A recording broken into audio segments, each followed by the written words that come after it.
నీ తోడు నాకుండగా ఒంటరిని కాదెన్నడు. నీ తోడు నాకుండగా ఒంటరిని కాదెన్నడు. యేసయ్యా ఓ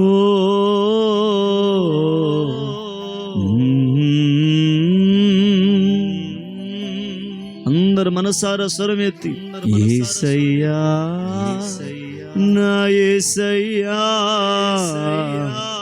యేసయ్యా. చప్పట్లు కొడుతూ అందరూ అంతవరకు సహించే కృపను నా దేవుడు నీకు కలుగు చేయబోతున్న సమయం.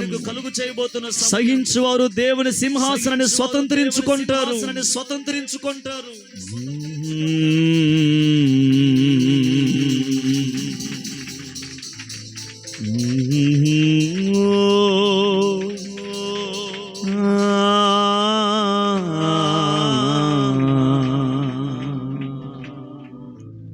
యేసయ్యా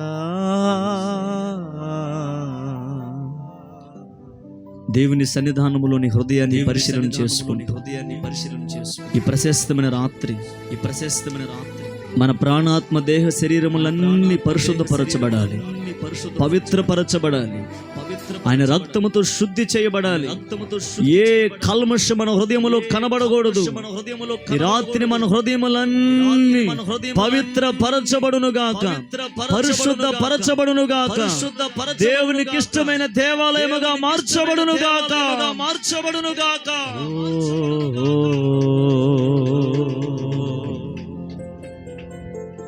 ఆశ్చర్యకరుడైన మా తండ్రి, నిరంతరము స్తోత్రార్హుడా, నీ పరిశుద్ధ పుణ్యనామాన్ని బట్టి మనసారి మిమ్మల్ని స్తుతిస్తున్నాం. ఈ జూన్ నెల మీరు మమ్మల్ని ప్రేమించి మొట్టమొదటి తారీఖునే మీరు మమ్మల్ని శుద్ధీకరించాలని ఆశపడుతున్నారు. ఈ రాత్రి ఎందరైతే నీ పాద సన్నిధిలో వేడుకున్నారో ఒక్కొక్కరిని శుద్ధీకరించినందుకై, పరిశుద్ధ పరిచినందుకై, నీ శుద్ధ జలము మా మీద చల్లినందుకై మనసారా మిమ్మల్ని స్తుతిస్తున్నాం. ఈ రాత్రి రేపటి దినానికి కావలసిన యోగ్యతను మాకివ్వండి, అర్హతను మాకివ్వండి. విలువని నీ మాటలు వెంటనే సిద్ధపడుతుండగా వాక్యాన్ని వినే చెవి, గ్రహించే మనసు సూటిగా తేటగా మాకు కలుగు చేసి మాతో మాట్లాడమని, సర్వ ఆటంకాలు తొలగించమని, మహిమ ఘనత ప్రభావాన్ని మీకు ఆరోపిస్తూ యేసు నామమున ప్రార్థించి అడిగినవన్నీ పొందుకొని ఉన్నాము తండ్రి, ఆమేన్.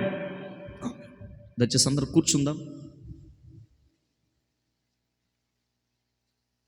శ్రద్ధగా ఎవరి స్థలంలో కూర్చుందాం. కాసేపు మనం విలువైన దేవుని మాటలు ఈ రాత్రి కాసేపు మనం ధ్యానం చేసుకుందాం. ఈ రాత్రి ఈ శుద్ధీకరణ ప్రార్థన కూడికలో పాలు పంపులు పొందిన దేవుని బిడ్డలైన మీ అందరికీ ప్రభు పేరటి నిండు మనస్సుతో నా హృదయపూర్వకమైన వందనాలు, దేవునికి స్తోత్రాలు. అందరికీ వందనాలు. దేవుడు మిమ్మల్ని అందరిని దీవించును గాక. గట్టిగా చేతులు పైతే ఒకసారి గట్టిగా హల్లెలూయా అని చెప్పండి. హల్లెలూయా. కాస్త గట్టిగా హల్లెలూయా. మంచిది. సరిగ్గా రేపు ఉదయం 10:35 ప్రభు బలారాధన కార్యక్రమాన్ని, ప్రార్థన కూడికను ప్రార్థనతో ప్రారంభిస్తాం. తప్పకుండా అందరూ సమయాన్ని గమనించి సకాలంలో పాలు పంపులు పొందడానికి ప్రయత్నం చేయండి. ఎండలు విపరీతంగా కాస్తున్నాయి. సాధ్యమైనంత త్వరగా రండి. త్వరగా మనం ప్రార్థన కూడికను ముగించుకొని మరలా మన గృహాలకి త్వరగా మనం వెళ్ళిపోవచ్చు. రేపటి ఉదయం భోజన కార్యక్రమాలు ఉంటాయి. పరిచర్య చేయటానికి సిద్ధపడిన వారు, ఆశపడిన వారు తప్పక పరిచర్యలో పాలు పంపులు పొందాలని ప్రేమతో తెలియచేస్తున్నాను. భోజనాలు చేసే వరకు ఇంకొక విజ్ఞప్తి ఏంటంటే, ఎండ రాకముందే ప్రారంభించి ఎండొచ్చేలోపు మొత్తం ముగించుకొని మీరు కూడా ప్రార్థనలో కూర్చుంటే ఇంకా సంతోషం. బైబిల్లో యేసుక్రీస్తు వారు ఒక ఇంటికి వెళ్ళారు, అక్క చెల్లెళ్ళ ఇంటికి. మార్తమ్మ ఒక ఆవేమో విస్తారమైన పనుల మీద పడి నీకోసం టేస్టీగా చేస్తున్నాను ప్రభు అని చేస్తుందంట అన్ని వంటలు. ఒక ఆమెమో యేసుక్రీస్తు వారి పాదాల దగ్గర కూర్చొని ఆయన మాటలు వింటుంది. ఇంట చక్కగా మాటల మీద లోపడుతుంటే ఈ లోపు ఆమె వచ్చింది. ఎవరు? వంట. అబ్బా భలే చెప్పారు, నువ్వు అందుకే ఉండాలి. ఉదయం పోయేవాడు వంటకి మంచిది. వచ్చి ప్రభువా నీకు చింత లేదా, నేను ఈ రకం కష్టపడుతుంటే కాస్త సపోర్ట్కి పంపించవచ్చు కదా అంది. అప్పుడు దేవుడు ఏమన్నాడు, విస్తారమైన పనులు పెట్టుకున్నావు, ఈ అమ్మాయి మాత్రం ఉత్తమమైన దానిని ఎంచుకుంది అని చెప్పింది. అంటే పరిచర్య చేయాలి, చాలా మంచిది, దానితో పాటు ప్రార్థనలో ఉంటే ఇంకా మనకు ఆశీర్వాదం. ఎందుకంటే ఎండలు విపరీతంగా ఉన్నాయి, త్వరగా మనం పనులు ముగించుకొని పరిచర్య ముగించుకొని ప్రార్థనలో పాలు పంపులు పొందుదాం. మరొకసారి రేపు ఉదయం జరుగుతున్నటువంటి ఆదివారపు ఆరాధన దేవుడు దీవెనకరంగా జరిగించినట్టుగా స్తోత్రాలు చెల్లిద్దాం. ఆమేన్. రైట్. మత్తయి సువార్త 5వ అధ్యాయం, కొంచెం వాళ్ళు లేకపోతే హాల్ఫ్ లేకపోతే నా మానేటివాడికి లేకపోతే మత్తయి సువార్త 5వ అధ్యాయం 13వ వచనాన్ని ఈ రాత్రి మనం ధ్యానాంశంగా ధ్యానం చేద్దాం. నేను చదువుతాను, నాతో కలిసి చదవటానికి క్లబ్లో ఉంది, ప్రయత్నం చేయండి. Page number 5. ఇంకా బైబిల్ లేని వాళ్ళు ఎవరు ఉంటే చేతులు ఎత్తండి, మీకు బైబిల్ కూడా తీసుకొచ్చి మార్గం చేస్తాం.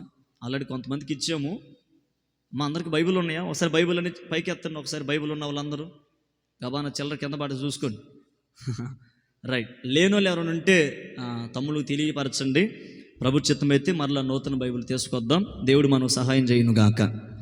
రైట్. మత్తయి సువార్త 5వ అధ్యాయం 13వ వచనాన్ని నేను చదువుతాను, నాతో కలిసి చదవటానికి ప్రయత్నం చేయండి. మీరు లోకమునకు ఉప్పై ఉన్నారు.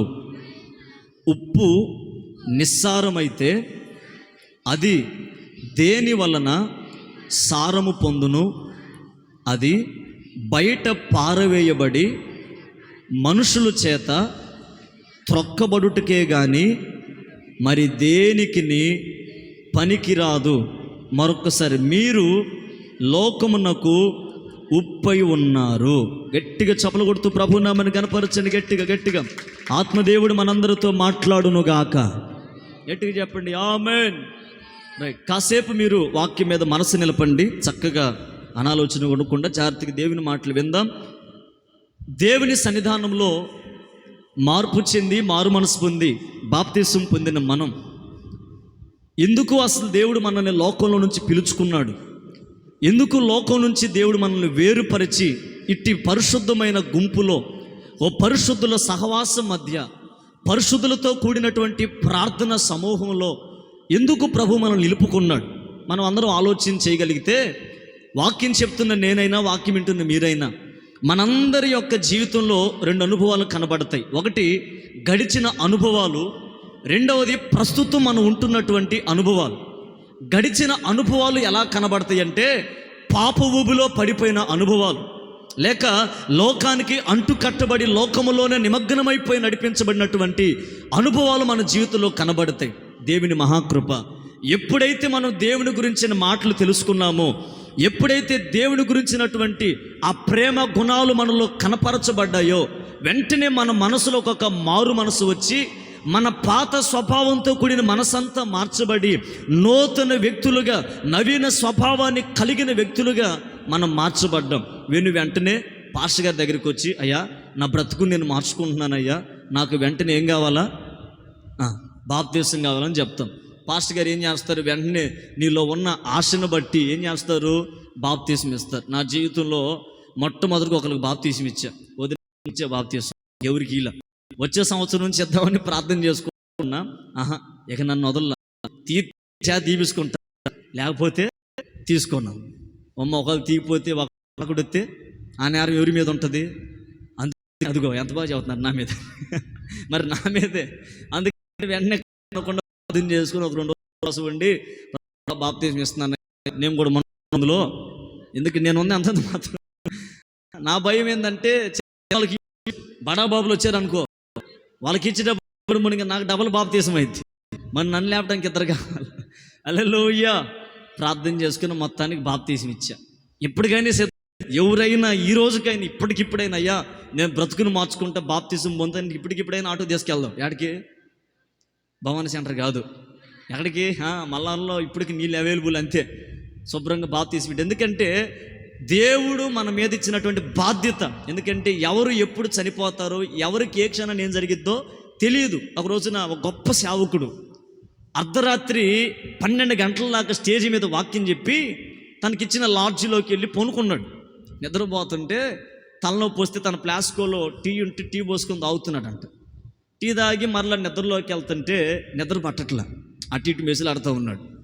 అప్పుడు దేవుడిని అడిగాడు, ప్రభువా నాకు నిద్ర పట్టట్లేదయ్యా, నిద్ర పట్టడానికి ఏదైనా కృప ఇవ్వయ్యా, ఉదయం అంతా తిరిగాను, ప్రయాణం చేశాను, రాత్రి అంతా వాక్యం చెప్పానయ్యా, మరలా రేపు ఉదయం వాక్యం చెప్పడానికి వెళ్ళాలి అంటే ఒకటే ప్రేరేపణ అతనికి. ఏంటో చెప్పన మనసులో, ఇదిగో అర్జెంటుగా నీ రూమ్ తలుపులు తీసి పక్క రూమ్ తలుపు తట్టు అని సౌండ్ అట్లా ప్రేరేపణ వస్తుందంట. ఏంటి అసలు పదే పదే ఆ మాట వినపడుతుందని వెంటనే అలా బయటకు వచ్చేసరికి పక్క రూమ్ తలుపు అలా డోరు తట్టాడు. తలుపు తట్టగానే ఒక వ్యక్తి తలుపు తీసి ఫ్యాన్కి అలాగా ఒక తాడు వేసుకుని ఉరేసుకొని చనిపోదాం రెడీగా ఉన్నాడంట.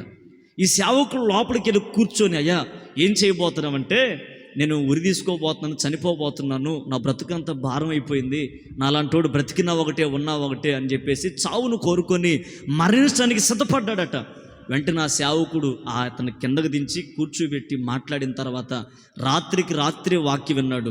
ఆ వ్యక్తి అన్న మాట ఏంటి చెప్పనయ్యా, ఇప్పటికిప్పుడు నేను బాప్తిసం పొందడానికి సిద్ధంగా ఉన్నానయ్య అంటే వెంటనే సేవకుడు ఆ లాడ్జి క్రింద ఒక పెద్ద స్విమ్మింగ్ పూల్ ఉందంట, నేరుగా తీసుకెళ్ళి ముంచేసి బాప్తిసం ఇచ్చి దేవునికి సొంతం చేశాడు ఆ వ్యక్తిని. హల్లెలూయా. ఏమండి, ఒకవేళ ఒక్క నిమిషం కనుక సేవకుడు ఆలస్యం చేస్తే ఆ వ్యక్తి చనిపోయి నరకానికి, అది బాప్తిస్వానికి చాలా విలువ ఉంది. అంటే ఈ రోజున బాప్తిసం పొందిన బిడ్డలందరూ ఎవరో చెప్పనా, దేవుడి ద్వారా విలువ పెట్టి కొనబడిన వారు, లోకం నుంచి వేరు చేయబడి ప్రత్యేకించబడినటువంటి అనుభవాల్లో నడిపించబడుతున్నవారు.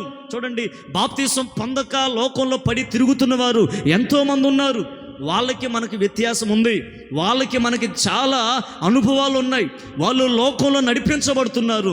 దేవుని మహాకృప ఏంటంటే, నిన్ను నన్ను దేవుడు ప్రేమించి రక్తం ద్వారా మన ప్రతి పాపాన్ని కడిగివేసి పరిశుద్ధమైన జీవితాన్ని ప్రభు మనకు సొంతంగా అనుగ్రహించాడు. చప్పలు కొడుతూ ప్రభు నామని కనపడదాం గట్టిగా. హల్లెలూయా. రైట్, ఇప్పుడు నేను చెప్పదలిచిన మాట ఏంటంటే, బాప్తిసం పొందిన మనము ఎలా ఉండాలి, ఇది నేను చెప్పదలిచిన మాట. ఎందుకంటే బాప్తిసం తీసుకునేటప్పుడు అడుగుతాం, ఏమని, అమ్మా ఇక నుంచి మరలా లోకంలో పడవుగా, పడనయ్యా ముంచు, ఇంకంతే. అమ్మా మునుపు విడిచిపెట్టిన పాపంలోకి మరలా వెళ్తావా, పోనయ్యా ముంచేస్తాం. ఏదంటే ప్రారంభంలో తీర్మానాలు చేపిస్తాం. మరి ఇప్పటికీ బాప్తిసం పొంది కొంతమంది 4 సంవత్సరాలు 5 సంవత్సరాలు, కొంతమంది ఈ సంవత్సరమే బాప్తిసం పొందారు, కొంతమంది దేవుని కృప. నేను అంటాను, బాప్తిసం పొందిన వ్యక్తి ఎలా ఉండాలి, అసలు దేవుని చిత్తం బాప్తిసం పొంది ఎలా నడవాలని వాక్యం సెలవిస్తే చదివించిన ఒక మాట ఏంటంటే, మీరు లోకానికి ఉప్పులాగా బ్రతకాలి. గట్టిగా ఆమేన్ చెప్పండి, కాస్త గట్టిగా ఆమేన్. బాగా మీరు పెట్టి మాటలు ఆలకించండి. బాప్తిసం పొందిన వ్యక్తి, మారు మనసు పొంది బాప్తిసం పొంది రక్షింపబడి రక్షణ అనుభవాల్లో నడిపించబడుతున్న ఒక క్రైస్తవుడు ప్రతి నెల మానక శుద్ధీకరించబడి మార్పు చెంది ప్రతి పాపాన్ని ప్రభు దగ్గర పడి ఒప్పుకొని పరిశుద్ధత సంపాదించుకొని ప్రభు యొక్క రక్తంలో పాలు పంపుతున్న ప్రతి వ్యక్తి ఎలా ఉండాలంటే, వాక్యం చెప్తుంది, లోకంలో ఉప్పులాగా బ్రతుకుగాక.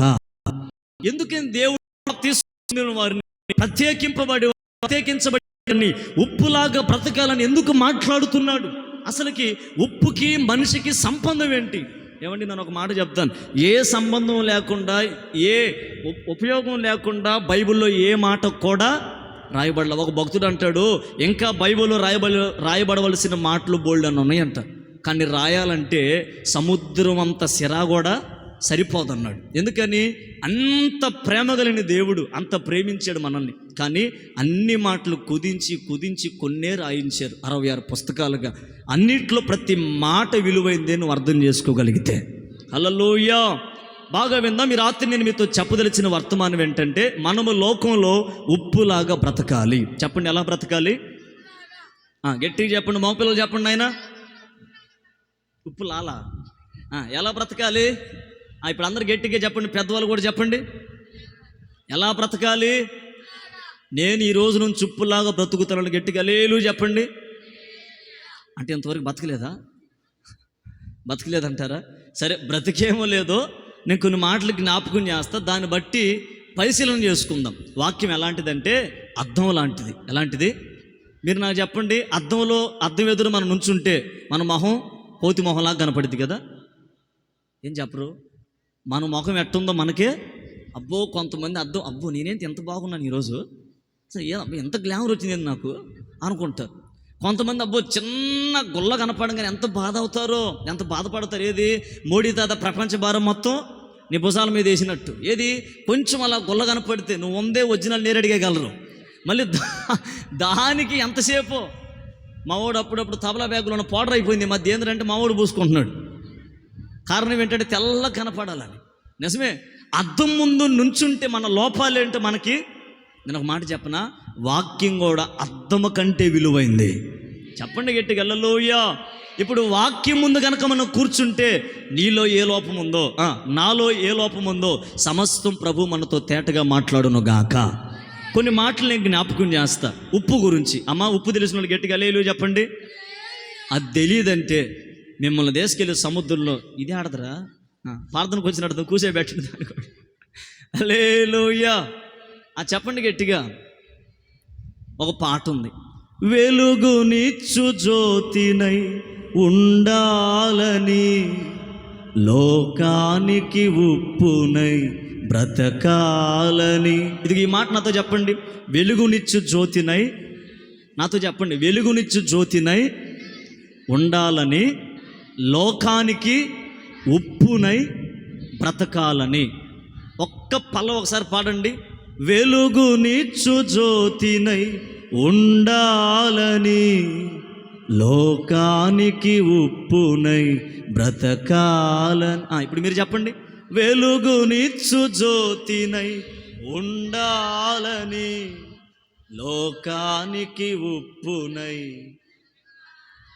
ఆశలన్నీ నీ మీదనే తీర్చవా ప్రభు, నాశలన్నీ నీ మీదనే తీర్చవా. ఆమేన్. ఎలా బ్రతకాలి మనం లోకంలో? గట్టిగా చెప్పండమ్మా. 9 టైం, ఇంకా 3 నిమిషాలు 9కి కూడా. ఇంకా అరగంట ఉంది మన సమయం. త్వరగా ముగిస్తాను, ఎక్కువసేపు ఇసుకించినే. గట్టిగా హల్లెలూయా చెప్పండి. ఎలా బ్రతకాలి మనం? రైట్. ఉప్పు గురించి తెలియని వ్యక్తి ఎవరు లేరు. అర్థమవుతుందా? రోజు సహజంగా మన ఇంట్లో చూసే వస్తువే, చూస్తున్న విధానం మనకు కనబడుతుంది. దాని గురించి ఎక్కువగా తెలిసిన వారు ఎవరంటే వంటలు చేసే స్త్రీలు. ఇంకా చెప్పాలంటే మా ఊరు వంట కార్యక్రమం ఒకరు పెడతారు. వాళ్ళకు బాగా తెలుసు ఉప్పు యొక్క విలువేంటో, దాన్ని ఎలా ఉపయోగించాలో, ఎంత ఉపయోగించాలో తెలుసు. కానీ నేను అంటాను, ఆత్మదేవుడు అసలు బైబిల్లో ఉప్పు గురించి ఎందుకు రాశాడు? సరే రాశాడు, కానీ ఉప్పులాగా మీరు బ్రతకాలి, లోకానికి మీరు ఉప్పు అయి ఉన్నారు అని ఎందుకు అక్కడ సంబోధించాడంటే, ఒక క్రైస్తవుని యొక్క జీవిత విధానం ఉప్పులాగా కనబడునుగాక. ఏంటి ఉప్పులో ఉన్న ప్రత్యేకతలు అంటే కొన్ని మాటలు జ్ఞాపకం చేస్తా. నెంబర్ 1, ఉప్పు సముద్రము నుంచి వేరు చేయబడుతుంది. చెప్పండి, ఈ మాట చెప్పండి. నా ప్రసంగం అర్థం కాకపోతే ప్రపంచంలో ఏ తెలుగు ప్రసంగం మీకు అర్థం కాదు. అంత తెల్లగా పిల్లలు చెప్పినట్టు చెబుతుంటే అర్థం చేసుకోకపోతే ఇంక నేను చెప్పేది ఏమి లే. వాస్తవానికి కొంతమంది మామూలుగా వాక్యం చెబుతారు వ్యాఖ్యానంగా. నేను పాయింట్లు ఎత్తుక్కొని అటు 3 మొక్కలని అర్థమవుతాయి అని రాసుకొని మరి వస్తున్నా. కాబట్టి మీరు ఆ మొక్కలు కూడా చెప్పలేదు అనుకోండి, రేపు కనీసం మునక్కాయ మొక్క కూడా ఏమాకండి రాబాయ్. ఓకే, ఇప్పుడు చెప్పండి. నెంబర్ 1, ఉప్పు సముద్రము నుంచి. లోక విషయంలో మాట్లాడుకుంటూ ఆత్మీయ అనుభవాల్లోకి వెళ్దాం, ఓకేనా? ఉప్పు సముద్రము నుంచి వేరు చేయబడుతుంది. మిమ్మల్ని ఒక ప్రశ్న నేను అడుగుతా. అసలు ఉప్పు ఎక్కడ ఎలా తయారవుతుంది? తమిళ్లో చెప్పాలరా? సముద్రానికి వెళ్ళిన చేతులు ఎత్తండి. సముద్రాన్ని నేను చూశాను అన్నవాళ్ళు. ఒక ప్లాన్ చేద్దాంలే. జూన్ నెల ఎంటర్ అయిందిగా, పిల్లలకు కూడా సెలవులు అయిపోతున్నాయి. అందరం ఒకరోజు ప్లాన్ చేస్తాను. 15వ తారీఖు లోపు కట్టుకొని మొత్తం వెళ్ళొద్దాం ఒకరోజు. నిజమండి, అబద్ధం కాదు. పాపం పిల్లలు కూడా ఆశపడుతున్నారు. అందరి కోసం ఎందుకో సమయం భలే వచ్చిందిలే, నవ్వుకోండి, కలిసి వచ్చింది. ఇక 15వ తారీఖు లోపు లారీ ఒకటి పెట్టి జాను అక్కడెక్కడ ఉంటాడు కాపలాగా, అందరూ వెళ్ళిపోదాం. ఉండేసి ఇబ్బంది లేదు. అది మిగతా వాళ్ళందరూ వెళ్ళి అక్కడ మొత్తం చూసుకొని, ఈలోపు ఎవరైనా బాప్తిస్మాలు సిద్ధపడతాను కూడా పనులు పని అక్కడ ముంచేసి ఉప్పును చూసొద్దాం, ఓకేనా? నెంబర్ 1, ఉప్పు. బాగా మీరు మనసు పెట్టి వినాలి. మీరు సముద్రం మార్గంలో అలాగే ఎంట్రన్స్లోకి వెళ్ళంగానే పక్కన మన మాగాడిలాగా అన్నీ అలాగా గదులుగా ఏర్పాటు చేస్తుంటారు. అక్కడ మీరు గమనించినప్పుడు ఒక చోట నీళ్లు ఉంటాయి, నీళ్ళలో ఒక మిషన్ పెడతారు. ఆ మిషన్ నీళ్ళన్నీ వాటిని ప్రవహింపజేస్తుంటే అందులో నుంచి తెల్లటి చారలుగా పొడలుగా అంతంత గెడ్డలు బయటకు వస్తాయి. వాటన్నిటిని ప్రక్కన పెడతారు.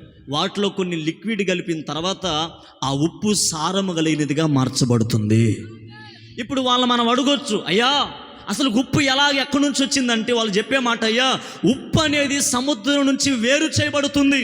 మీరు ఎప్పుడైనా గమనించండి, సముద్రంలో నీళ్లు తాగితే ఎలా ఉంటాయి?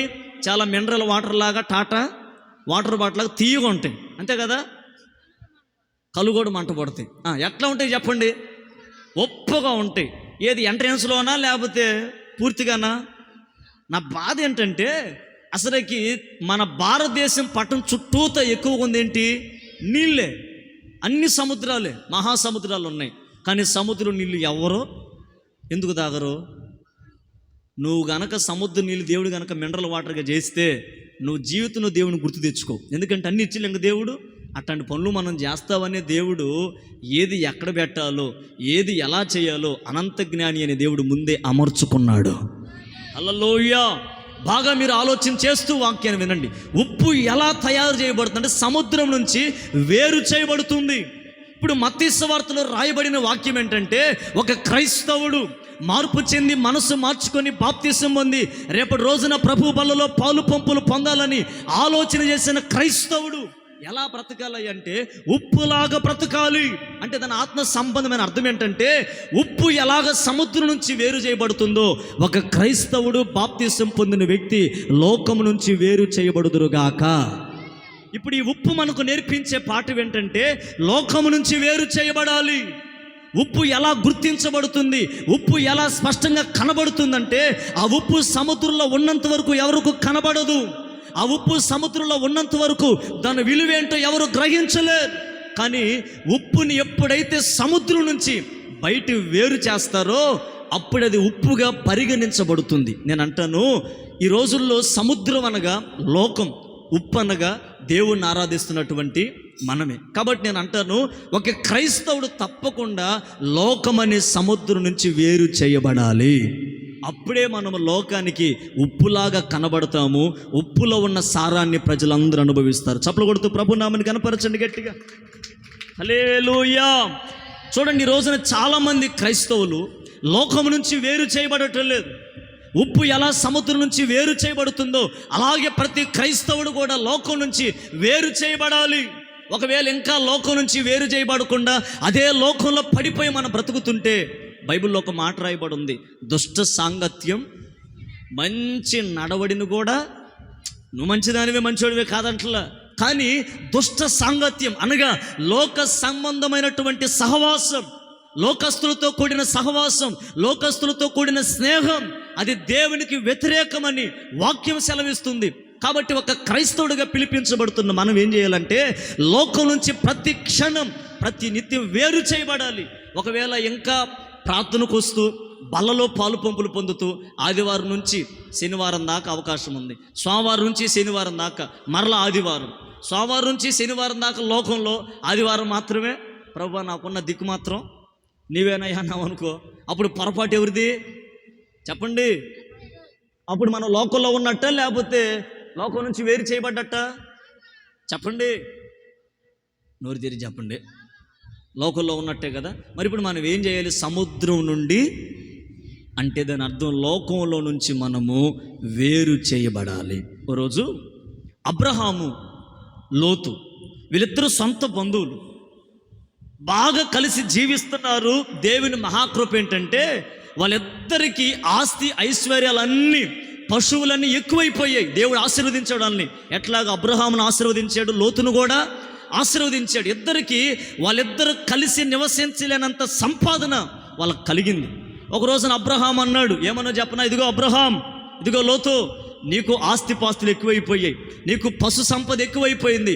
మన ఇద్దరం ఒక చోట ఉన్నామంటే నీ పశువులు నా మందలోకి వస్తున్నాయి, నా పశువులు, దీనివల్ల మీ వాళ్ళకి మా వాళ్ళకి మొత్తానికి గొడవలు అవుతున్నాయి. అంతెందుకు కానీ నువ్వు ఏదన్నా ఒక ప్రాంతానికి వెళ్ళిపో, నువ్వు ఏ ప్రాంతానికి వెళ్తావు దానికి దూరంగా నేను వెళ్తా అని లోతుతో చెప్పాడు.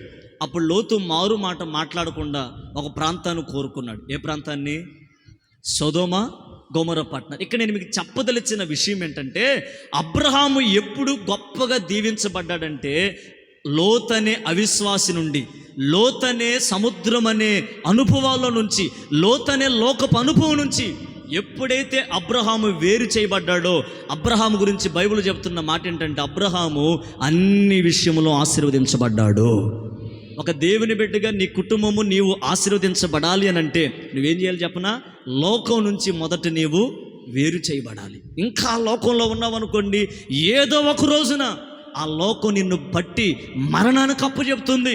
మనం అనుకుంటాం, ఏది బాప్తీసం పొందిన తర్వాత ఏం కాదులే సీరియల్ చూసినా, ఏం కాదులే సినిమా చూసినా అనుకుంటాం. ఒక పాస్టర్ ఇమేజ్ అవుతుంది. ఒక పాస్టర్ మీ మధ్య టీవీలో చెబుతుంది, టీవీలో కాదు సుమన్ టీవీలో అనుకుంటా. ఏమని చెబుతుందంటే, దేవుని బిడ్డలు సీరియల్ చూడొచ్చు అంది. నా గుండె పగిలిపోయింది, అదే పుస్తకంలో ఉందని. ఎవరు? అన్యురాలు కాదు, వైట్ అండ్ వైట్ వేసి బ్లాక్ అండ్ బ్లాక్ బైబిల్ పట్టుకొని మైకు తీసుకొని ప్రసంగం చేసి ఒక పాస్టరమ్మే ప్రసంగం చేసింది. ఏమని? ఖచ్చితంగా క్రైస్తవ స్త్రీలు సీరియల్ చూడొచ్చు అనగానే అబ్బా ఆ సంఘానికి స్త్రీలు ఎక్కువైపోయారంట. ఎందుకంటే ఆ బ్యాచ్ మొత్తం అది సీరియల్ బ్యాచ్. రాగానే అసలు పాస్టర్ గారు ఆశ్చర్యపోయాడంట. పాస్టర్ అడిగాడంట పాస్టర్ అమ్మని, ఇదిగో నేను ఎన్ని ప్రసంగాలు చేస్తున్నా మా పురుషులు రావట్లేదే, నువ్వు ఒక్క ప్రసంగం చేయగానే ఎట్టొచ్చారంటే అదే సీరియల్ మహిమ అందంట. ఇప్పుడు ఎందుకమ్మా మాట అన్నావు అని అడుగుతుంటే ఆమంటది, సీరియల్ చూడొచ్చండి, అందులో నిజాన్ని మాత్రమే, అబ్బో నిజాన్ని మాత్రమే తీసుకొని అబద్ధాన్ని దేవుడు కూడా నేను అంతే చేస్తాడు. రేపు పొద్దున కొన్ని రోజులు నరకంలో అట్లా బాగా నానబెట్టి మళ్ళీ అట్లా పైకి తీసి కాసేపు గాలి రాగానే మళ్ళీ లోపలేస్తాడు. అప్పుడు సరిపోయింది అన్నమాట. ఉంటే చల్లగా, లేకపోతే ఉంటే మండాలి, లేకపోతే చల్లారిపోయి ఉండాలి. అటు చల్లగా ఆదివారం రాగానే స్తోత్రం ఆమేన్ గ్లోరీ డోరే అన్నాం అనుకో, మళ్ళీ సోమవారం రాగానే ఆన్ చేసేసే టీవీ, మనసు మమత కార్తీక దీపం నువ్వే నా దీపం ఆరిపోది దీపం అని పాట పాడామనుకో, ప్రమాదం ఎవరికి చెప్పండి? అమ్మ సీరియల్ మహాశైలవారా, మీరు ఎవరైనా ఉంటే మీకోసం కాదు ఈ వర్తమానం, ఎవరైనా బాగుపడతారని మీకు నిండా వందనాలు. ఎటుకెళ్ళేళ్ళు చెప్పండి. ఎవరైనా మారతారని కదా అందులో చూసైనా. ఒకవేళ మీరు ఎటు కూడా మారేది, మిమ్మల్ని అసలు మీ మీద నేరం ఆపడానికి లేదు, ఎందుకంటే మీరు చాలా మంచోళ్ళు. ఏదైనా విజిటింగ్కి వచ్చినప్పుడే నన్ను చూసి ఆపుతారు, కానీ టీవీ మిగతా టైంలో దేవుని మహాకృప. ఎటుకెళ్ళేళ్ళు చెప్పండి. తల్లి ఏమో మంచం మీద, గుండమేమో మంచం కింద. ఇక చూసుకొని ఆ సామిరంగా ఆ సీరియల్ అయిపోయిందాక అంతే. ఉప్పు ఏం చేస్తుంది చెప్పండి? సముద్రము నుండి వేరు చేయబడుతుంది. ఇప్పుడు ఒక క్రైస్తవుడు ఎలా చేయాలి, ఎలా ఉండాలి? లోకము నుంచి వేరు చేయబడాలి.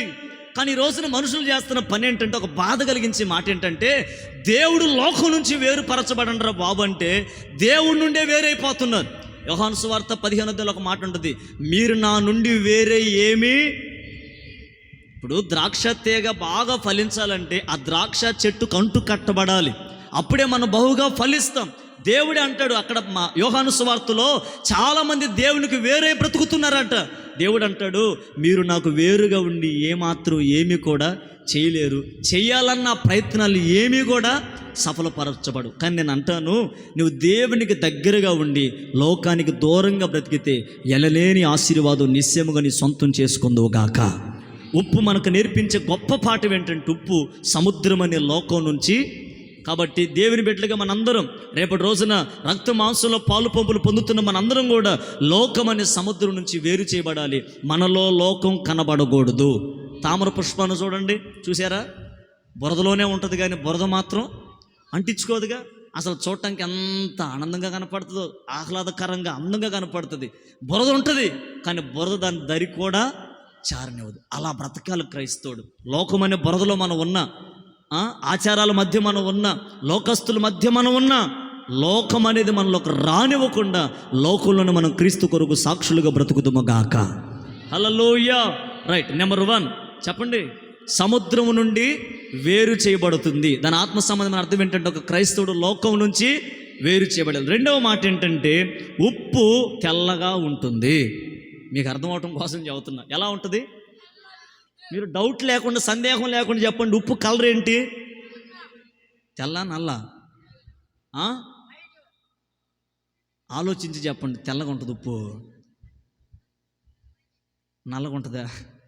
ఆలోచించి చెప్పండి.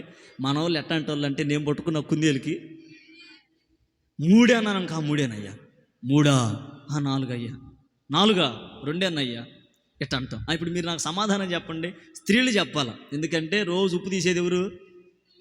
అది చెప్పాలి ఇప్పుడు నువ్వే. మర్మం అది. ఇప్పుడు నాకు సమాధానం చెప్పండి. ఉప్పు ఏ రంగులో ఉంటుంది? సంతోషం తల్లి, ఉప్పు ఏ రంగు? నాకేం తెలుసు? ఉప్పు రంగు తెలియకపోతే ఎట్లుంటుంది? ఖచ్చితంగా ఉండేదే తెల్లగా ఉంటుంది. దేనికి సాదృశ్యం అంటే, ఒక క్రైస్తవుడు ఉప్పులాగా ఎందుకు బ్రతకాలంటే, నెంబర్ 1 లోకం అనే సముద్రం నుండి, రెండవది ఉప్పు ఎలా తెల్లగా ఉంటుందో ఒక క్రైస్తవుడు పరిశుద్ధత కలిగి నడిపించబడాలి. ఉప్పు ఏ పాట నేర్పిస్తుందో చెప్పన చూడండి. నిర్గమాకాండం 30వ అధ్యాయం 35వ వచనం. ఆ మాట చాలా స్పష్టంగా కనబడుతుంది మనకి. నిర్గమాకాండం 30:35. వాటితో దోప ద్రవ్యములను చేయవలను.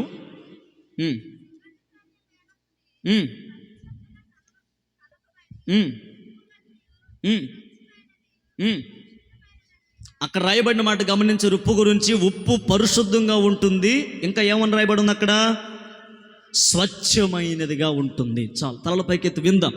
బైబిల్లోనే రాయబడింది ఉప్పు గురించి. ఉప్పు ఎలా ఉంటుందంటే తెల్లగా, స్వచ్ఛమైనదిగా.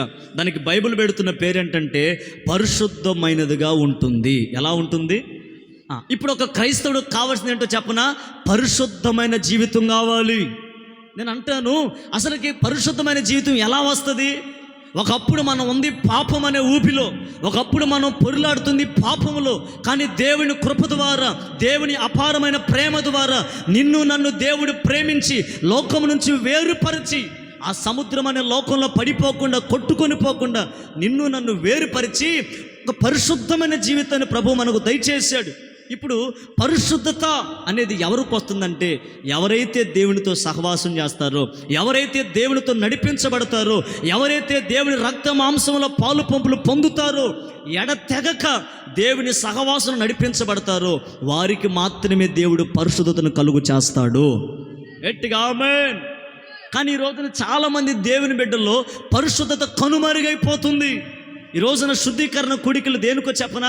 ఏదో రేపు రోజున ప్రభు బల్ల జరుగుతుంది, ఏదో మిమ్మల్ని హెచ్చరించాలని కాదు.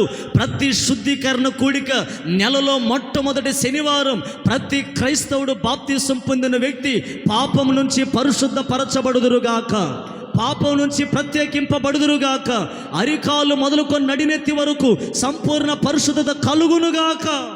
ఆ పరిశుద్ధత కలుగు చేసే స్థలం దేవుడు నివసించే ప్రార్థనా మందిరం. నేను అంటాను, ఈ రాత్రి ఇక్కడికి వచ్చిన నీలో ఆ పరిశుద్ధత లేదనుకో, ఆ పరిశుద్ధత కనుక నువ్వు సంపాదించుకోకపోతే పరిశుద్ధుడైన దేవుని యొక్క రక్త మాంసంలో పాలు పంపులు పొందే అర్హతను కోల్పోతావు.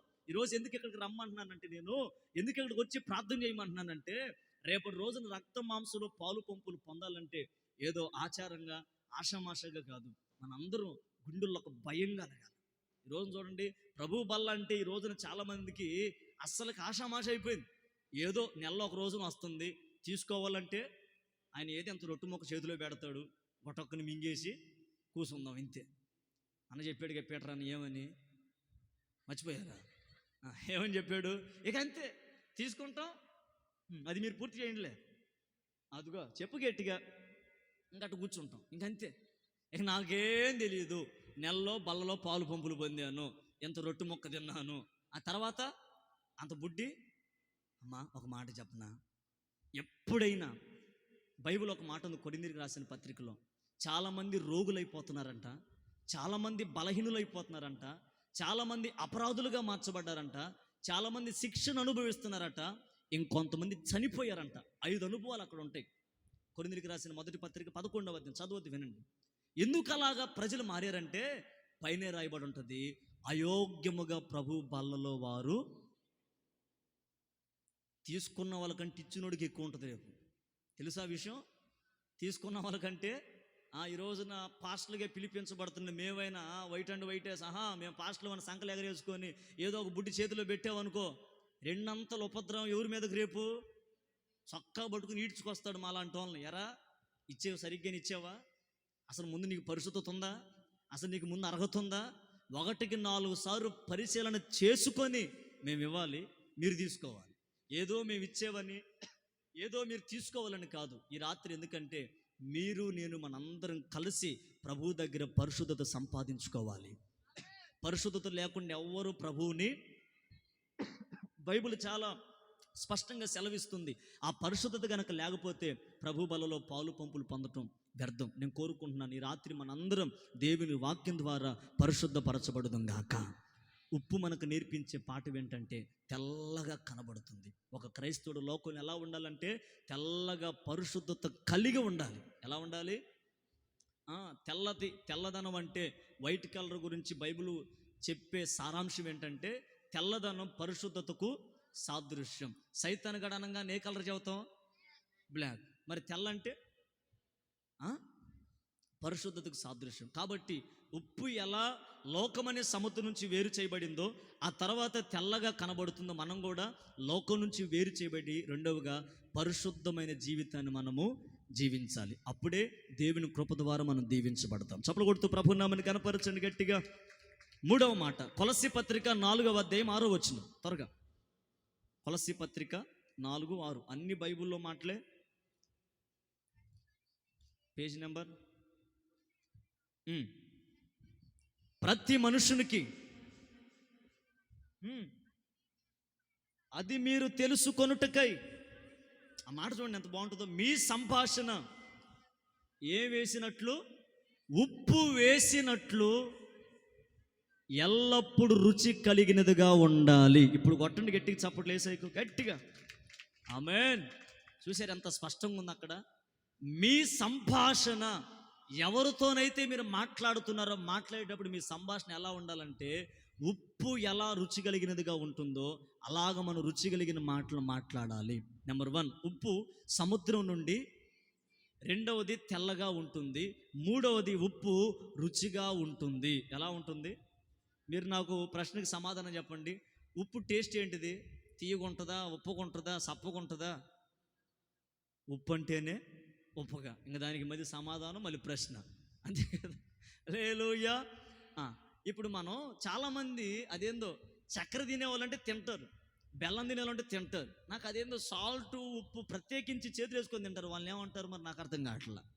ఇంత వేసుకొని తింటారు మా వాళ్ళే. నేను కరెంట్ రాకూడదని ఎర్తేసి అది ఉప్పు వేస్తారు. అక్కడ ఉప్పు వేస్తే ఎర్త్ రాదు, కరెంట్ మైక్ షాక్ రాదన్నమాట ఉప్పు వేస్తే. అంత ప్రత్యేకత ఉంది ఉప్పులో. మా వాళ్ళు అప్పుడప్పుడు ఉప్పు ప్యాకెట్లు అయిపోయినాయి అన్న. మొలికే నేను పెరుగులో కూడా వేసుకుని ఉప్పు ఎందుకు అయిపోయిందిరా అంటే ట్యాప్కి ఎంత తింటున్నారు. ఉప్పు తినే వాళ్ళకి ఏమి ఎక్కిద్ది? అందుకే మదించి నిద్రగోళ్ళు లేకపోవట్లేదు ఉదయాన్నే. ఎండ వచ్చి సరసరమని ఒంటి మీద పడ్డ కూడా లేకపోవట్లేదు ఒక్కొక్కళ్ళు. ఏంటంటే ఎక్కింది. 3వ అద్భుతమైన మాట ఏంటంటే ఉప్పు రుచి కలిగినది. ఎలాంటిదంట? ఎట్టి చెప్పండి ఎలాంటిది? ఎలాగా? చూడండి, ఇప్పుడు ఇంట్లో స్త్రీలు ఎన్నో వంటలు చేస్తాం. అమ్మా ఉప్పు కాకుండా అన్నీ వేస్తాం. ఏవేంటి? కారం, పసుపు, ఇంకా చెప్పండి ఏమి వేస్తారు కూరలో?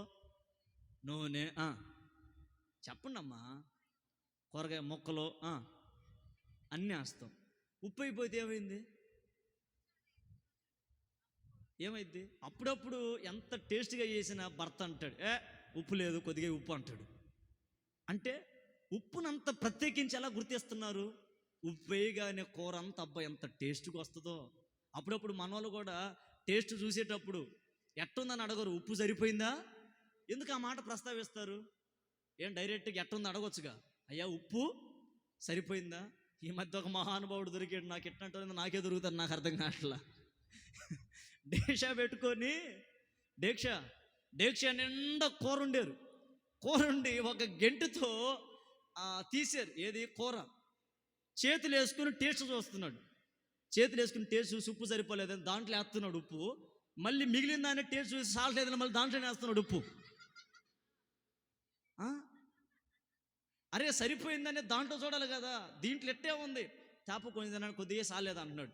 తిప్పుతున్నాడు, దీంట్లో ఉన్న దానికి సాల్లా మళ్ళీ అంటున్నాడు. వాడు వేసి ప్యాకెట్ అయిపోగొట్టాడు. కానీ టేస్ట్ మాత్రం ఎవడీడు వెర్రి వెంగళప్ప. ఎగి పప్పు కాదు. ఎట్టంటే వాళ్ళు కొంతమంది ఉంటారు, వేస్తేనే మేము తుప్పేస్తారు, కూర అంతా నాశనమే. ఎగిపోతేనే అసలు వేయరు, కూర అంతా సప్పబడిపోయిద్ది. అమ్మ మన టేస్ట్లు ఎట్టుంటాయో మరి. దేవుడు మంచిగా కృపించును కాక మీకు. కొంతమంది వంటల్లో స్పెషలిస్టులు ఉంటారు. నాకు అప్పుడప్పుడు విచిత్రమైన కూరలు వస్తూ ఉంటాయి, ఎందుకంటే మన పిల్లలు తీసుకొస్తూ ఉంటాయి, చాలా బాగుంటాయి. అప్పుడప్పుడు మా వాళ్ళు తయారు చేస్తూ ఉంటారు ఎక్కడ గ్యాస్ పెట్టుకొని. అసలు ఆ కూరలు తినటానికి కూడా రెస్టారెంట్లో కూడా దొరకబోయి. ఎప్పుడైనా మీకు కావాలంటే మాకు కాల్ చేయండి, టోల్ ఫ్రీ నెంబర్ 9381 ఫోన్ చేయండి. ఆ వంటకాలు మిగులుతూ ఉంటాయి, ఎందుకంటే కుక్కలు కూడా తినవయ్యి, మీకు పంపిస్తాం. మంచిగా తిని రేపు బలలో పాలు పంపులు పాలు. గట్టిగా హల్లెలూయా చెప్పండి, గట్టిగా హల్లెలూయా, హల్లెలూయా. ఉప్పు ఎలాగుంటుందట? రుచి కలిగినదిగా ఉంటుంది. ఇప్పుడు నేను వస్తాను ఆత్మీయతలోకి. ఏంటంటే ఒక క్రైస్తవుడు ఎప్పుడు ఎలా ఉండాలంటే ఇతరులను బాధ పెట్టేవాళ్ళుగా, ఇతరులని హింసించేవాళ్ళుగా, ఇతరులకి కన్నీరు పెట్టించేవారుగా మన జీవితం ఉండకూడదు. ఉప్పు ఎలా రుచి కలిగినదిగా ఉందో ఒక క్రైస్తవుని జీవితం ఎప్పుడు రుచి కలిగినదిగా మార్చబడాలి. ఓ రోజున ఒక ప్రవక్త బైబిల్లో ఒక ప్రాంతానికి వెళ్ళాడు. చూడండి ఆ మాటలు కూడా. రాజుల మొదటి గ్రంథం 2వ అధ్యాయం 20వ వచనం. మంచి మాటలు. రాజుల మొదటి గ్రంథం 2వ గ్రంథం 2:20. త్వరగా 2:20. 23 చదువు. రాజులు 2వ గ్రంథం.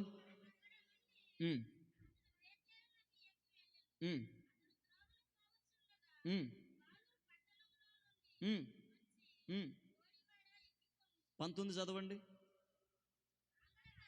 మీరు కొట్టుకో మాకు, నేను చదువుతానండి. అంతటా మీరు బాగా వినండి.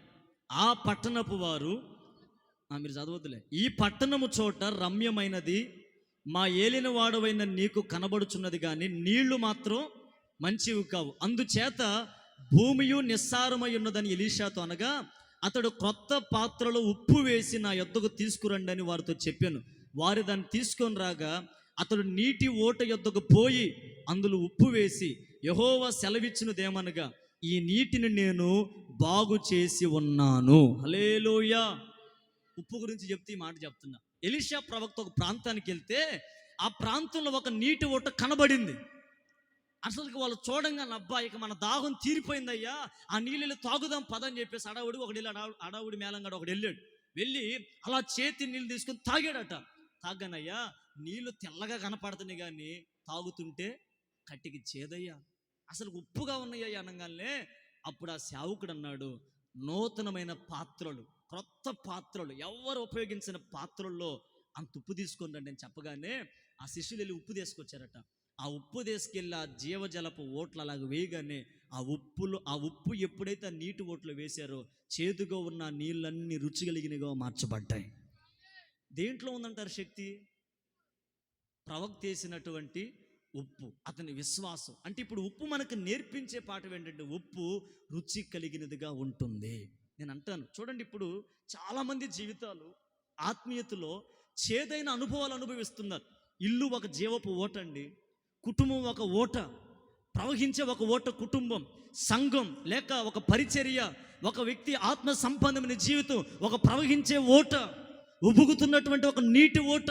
ఈ రోజున చాలామంది కుటుంబాలైనా, చాలా పరిస్థితులైనా, చాలామంది ఆత్మ సంపన్నమైన జీవితాలైనా ఓటలాగా తెల్లగా కనబడుతున్నాయి, కానీ ఆ నీళ్ళు ఎలాగున్నాయి?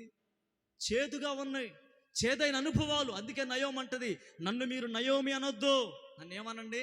మారా అనండి, ఎందుకంటే నేను చేదైపోయాను, నా బ్రతుకంతా చేదైన అనుభవంగా మార్చబడిందని తల బాదుకుంటూ ఏడుస్తుంది. ఈ రాత్రి నేను ఒక మాట చెప్తా, ఒకవేళ నీ కుటుంబం ప్రజలకు కనబడుతున్నట్టుగా ఆనందంగా కనబడుతుందేమో, కానీ నీ కుటుంబంలో ఉన్న చేదు నీకు మాత్రమే తెలుసు.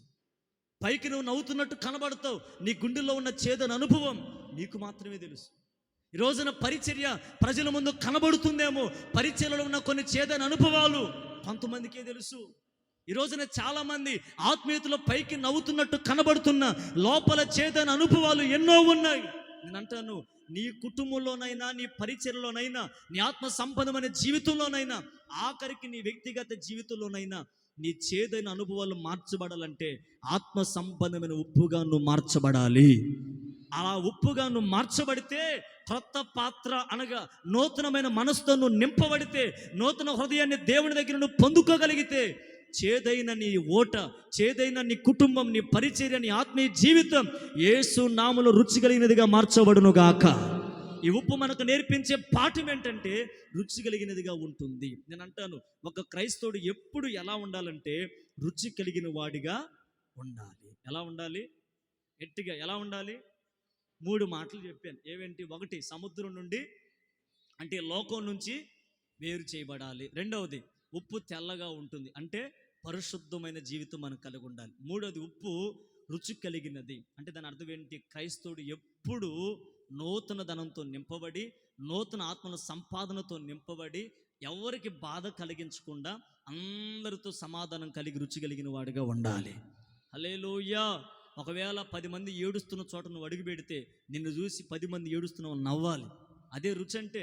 వాళ్ళు బాధలో ఉన్నారు, చేదులో ఉన్నారు, నువ్వు అక్కడ అడుగు పెట్టగా అక్కడ సంతోషం రావాలా.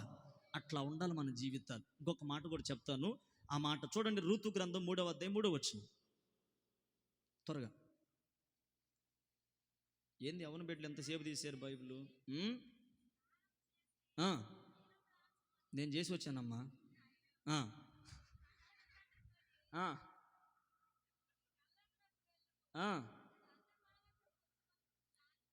ఆ మాట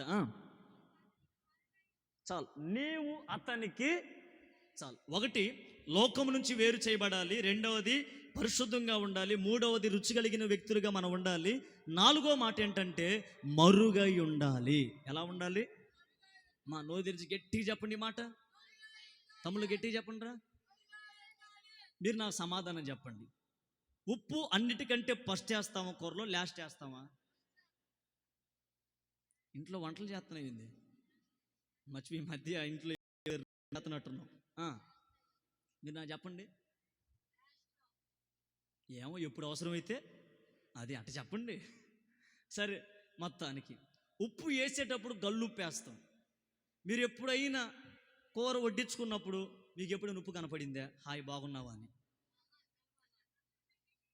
అదేందండి ఎంత ఉప్పు వేసావుగా, ఒక్కోటి ఎంత ఉంటుంది. గల్లు ఉప్పు వేసావు, గల్లుమని. మరి కనపడలేదు ఎప్పుడు? లోతుగా వినాలి ఈ మాట. కనపడలేదు ఎప్పుడు? పోనీ ఎప్పుడు అడగలేదు ఉప్పుని, ఉప్పా సరుకులు సీట్లో ఎన్ని రాసాను ఉప్పు ప్యాకెట్లు, అంతంత వేస్తున్నావు, నువ్వు ఏడున్నావు, ఏడ దాక్కున్నావు చెప్పు, డీప్ పాట అర్థం కాసేపు. ఏడున్నావు అడిగా ఉప్పు అంటది, నేను రుచి కలిగిన దానిగా ఉంటాను కానీ నేను ఎవరికి మరుగై ఉంటా. చూడండి ఉప్పు ఎంత పాట నేర్పిస్తుందో. మరుగై ఉంటుంది కానీ ఆ కూరకే రుచిని తీసుకొస్తుంది. ఇప్పుడు ఆత్మీయ పాఠం ఏంటో చెప్పనా? ఒక క్రైస్తవుడు ఉప్పులాగా గొప్ప పనులు చేయాలి కానీ మరుగై ఉండాలి. చూడండి, ఈ రోజున చాలామంది కానుక ఇచ్చేటప్పుడు చూడండి, నేనే ఎత్తన్నా 10 రూపాయలు, ఇంక 10 రూపాయలు టూపుతారు, ఇంకా ఫ్యాన్ ఊపినట్టు. అర్థమవుతుందా? బైబిల్ ఏమేమి చెప్తుంది? ఈ చేతితో ఇచ్చేది. అందుకే మన ప్రసంగాల్లోనైనా మన ప్రార్థన కానుకల ప్రస్తావన రాదు, రాకూడదు కూడా. ఆమేన్. ఈ చెవులు ఇస్తారు, ఈ పైన ఇబ్బంది లేదు, ఇవ్వమని బైబిల్లో లేదు, ఇవ్వకూడదని కూడా. అంటే నీకున్న బొయ్యరు కాక, అంటే ఇవ్వద్దని నేను చెప్పట్లా, ఇవ్వకూడదని కూడా నేను చెప్పట్లా. ఇస్తే దీవిన, ఇవ్వకపోతే ఇంకా దీవిన. బైబిల్లో ఒక 2 రూపాయలు వేసింది, 2 కాసులు. ఇప్పటికీ ఆమె గురించి ఎందుకు చెప్పుకుంటున్నారు అంటే దేవుడు కానుకలు అడుగుతున్నాడనే కాదు. కానుకలతోనే పెద్ద పనేం కాదండి, ప్రార్థన ఉంటే చాలు సంఘానికి. హల్లెలూయా. డబ్బే ఉంది, ఈరోజు ఉంటుంది, రేపు పోద్ది. మనస్ఫూర్తిగా నువ్వు ప్రార్థన చేస్తే ప్రార్థన మనం చనిపోయినా మన తర్వాత సేవ చేసే వాళ్ళకి ఆశీర్వాదకరంగా దేవుడు మారుస్తాడు. హల్లెలూయా. చూడండి, ఇప్పుడు ఈ ఉప్పు మనకు నేర్పించే పాఠం మరుగై ఉండాలి. మనం ఏదో ప్రజల ముందు కనబడాలని ధర్మ కార్యాలు చేయకూడదు. ఏదేదో కనబడాలని ఎవరితో మనం చెప్పుకోని అవసరం లేదు. నువ్వు ఏది చేసినా నా దేవుని కొరకు నేను చేస్తున్నా, నేను ఏ పరిచర్య చేసినా నా దేవుని కొరకు నేను చేస్తున్నా. నేను చేసే పరిచర్య నా దేవునికి మాత్రమే తెలిస్తే చాలు, ఎవరు తెలియని అవసరం లేదు. కొంతమంది గొప్పగా చెప్తా, అయ్యా నేను గంటలు చేశానయ్యా. ఒక ఉంటుంది, ఎప్పుడు వద్ద అయ్యా 4 గంటలు చేస్తానయ్యా ప్రార్థన, 4 గంటలు చేసి 4 పేట్లు అవి కాదని లేపుతున్నావుగా. చేసేవి కాదంటలా, చేస్తే రహస్యం ముందు చూస్తున్న నీ తండ్రి నీకు ప్రతిఫలం ఇస్తాడుగా. చెప్పనవసరంలా, ఎందుకంటే నువ్వు చేసే ప్రతి పని మరుగై ఉండాలి. హల్లెలూయా. కనబడకూడదు, మనం కనబడకుండా అన్ని పనులు చేసేయాలి, సైలెంట్ కిల్లర్ లాగా. అర్థమవుతుందా? దేవుని కొరకు కష్టపడాలి, పప్పుగా పని చేయాలి. ఎవరు చేశారు రా బాబు అంటే నేను కాదు, నాకు తోడై ఉన్న దేవుని కృప. నిజం, ఈ పరిచర్యకి మనం జనవరి నెలలో మొట్టమొదటి వారమే దేవుని మహాకృపను బట్టి బయటకు వచ్చాం. అర్థమైందా? బయటకు వచ్చిన తర్వాత నేను అనుకున్నా ఏమైద్దో ఏమో, ఏం జరిగిద్దో ఏమో. నేనైతే బయటికి వెళ్ళి సేవ చేసుకుందాం అనుకుంటే కొంతమంది తల్లు కన్నీరు గార్చయ్యా నువ్వు ఉండయ్యా మేము ఉంటారు. సార్ నువ్వు ఉంటే నేనుంటే మన ఇద్దరు ఉంటే ఆయన ఉంటాడు లేక సరేలే రా అని చెప్పేసి ఎక్కడైతే ఇద్దరు ముగ్గురు కూడి ఆయన నామాన్ని ధ్యానిస్తారో వాళ్ళ మధ్యలో సరే మొత్తానికి సిద్ధపడి కూర్చున్నాం. దేవుని మహాకృప ఆ రోజు నుంచి ఈ రోజు వరకు ఎక్కడ సిగ్గుపడివ్వకుండా దేవుడు మనల్ని కాపాడుకుంటూనే వస్తున్నాడు. ఇది నేను ఒక్కనేది కూర్చుంటే జరిగింది కాదు, దీని వెనక వందల మంది ప్రయాసం ఉంది. ఇక్కడ నేను అందరిలాగా పేర్లు చెప్పి వారిని దేవుడు సర్వనాశనం కాక జీవించిన కాక అని చెప్పను. కొంతమంది చూడండి పలానా ఎవరి పేరు మా పేరే చెబుతాను మళ్ళీ ఎందుకు వచ్చిన కాల పలానా పరిసిపోకు ప్రభుదాసు 1116 ఇచ్చారు, వారిని వారి కుటుంబాన్ని యేసు స్వామి సర్వనాశనం చేయను గాక అని ఇప్పుడు నేను చెప్పానా? అదే సర్వనాశనం కాదులే, ఏంటిది అది? అవి మనకు రావులే. అంటే మనం ఇచ్చిన 1116 ఎవరికి తెలియాలా? ముందు ఇలా తెలియొద్దు. ఇలా తెలిస్తే అబ్బో పెగుదాసు 1116 ఆయన అంత ఇస్తే నేను అంత ఇయ్యాలా? 2116 వేసుకో ఫాస్ట్గా జేబు నిండిద్ది, నీ జేబు ఖాళీ. ఆయన ఫుల్లు నీవేమో నిల్లు. ఇక అంతే సంగతి. ఇంట్లో ఏమో తప్పదు ఇంకా తిప్పలు. ఒక మాట చెప్తా, నువ్వు చేసే ప్రతి పని దేవునికి నచ్చితే చాలు. గట్టిగా ఆమేన్ చెప్పండి. హల్లెలూయా. ఇప్పుడు నేను ఒక మాట చెప్తా. నేను చాలామంది సేవకులు ఉంటారు, నేను సేవ చేస్తున్నా కాబట్టి సేవ విలువ నాకు తెలుసు కాబట్టి చెప్తున్నా. చాలా పేద స్థితిలో ఉన్న సేవకులు నాకు బాగా పరిచయం. అప్పుడప్పుడు నాకు ఫోన్ చేస్తారు, అన్న కుటుంబంలో ఇది నాకంటే పెద్దవాళ్ళు వివాహమై 2-3 పిల్లలు గన్నోళ్ళే, అన్న కుటుంబంలో చాలా ఇబ్బందులు ఉన్నాయి, ప్రార్థన చేయండి అన్న. చాలామంది ప్రార్థన కోసం ఫోన్ చేసేవాళ్ళు. మీకు తెలుసో తెలియదో నాకు ఎంత ఖర్చున్నా వాళ్ళ కోసమే బయట కొన్ని ప్రోగ్రాలు కొన్ని రేయింబాగలు వెళ్ళి ప్రోగ్రాలు వెళ్ళి చాలామంది పాస్టర్కి నిస్వార్థంగా బలిపీఠం దగ్గర ఉండి చెప్తున్నాను. అయ్యప్పుడు నువ్వెందుకు చెప్తున్నా నన్ను అడగమాకండి, అవసరం కాబట్టి చెప్తున్నా. అది కూడా దేవుని మాట ప్రోత్సహించడానికి చెప్తున్నా. చాలా పాస్టర్లకి పేద స్థితిలో ఉన్న వాళ్ళకి కొన్ని వేల రూపాయలు నా చేతులు తెచ్చిన రోజులు ఉన్నాయి. నిజం. ఈ సంవత్సరమే ఒక పాస్టర్కి 10,000 రూపాయలు పంపించాం, బియ్యం కట్టలు పంపించాం, ఆ ప్రాంతంలో సభలు జరపడానికి సహాయం చేసాం. ఎక్కడ వెనకడుగు వేయలా. దేవుడు మనకిచ్చేది మనకిస్తాడు. మనం కొన్న దాంట్లో పేద స్థితిలో ఉన్న సేవకుల్ని, ఆ సేవకులు ఆ తర్వాత కన్నీరు గార్చి కౌగులించి ఏడుస్తుంటే నాకు ఎంత సంతోషం వేసిందో ప్రభువా. ఇంకా ఇట్లా దీనంగా ఎంతమంది సేవకులు ఉన్నారో. చనిపోయిన ఆశ్రమం పాస్టర్ గారు ఎన్నిసార్లు నాకు బస్ స్టాండ్ కనపడి ఏడ్చేవాడు, అయ్యా నీ రుణాన్ని మర్చిపోలేనయ్యా.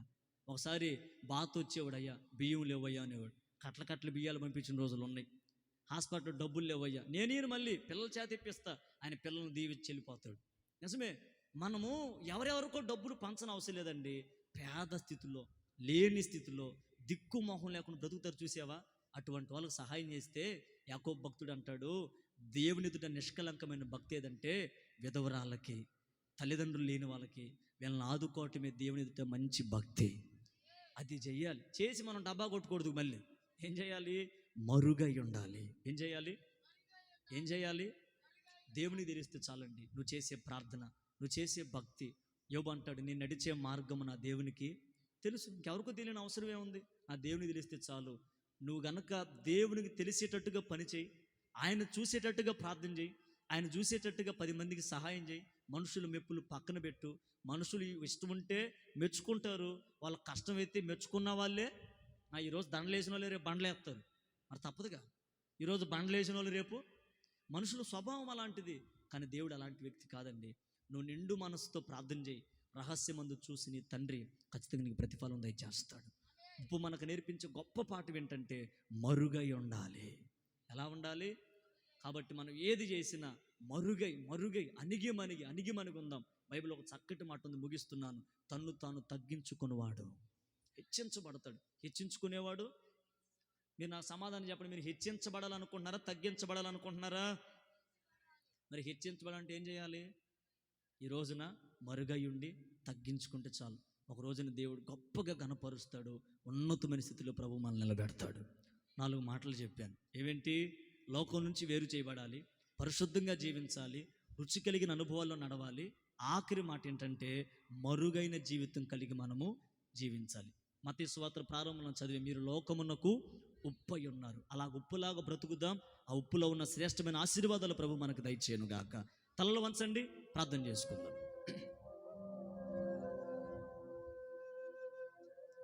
మోకరించగలిగిన మోకరించండి. ఒకవేళ ఇబ్బంది ఉంటే అలాగే కూర్చొని అందరూ ప్రార్థనలు ఏకీభవించండి. ఒక 5 నిమిషాలు మనం ముగించుకుందాం.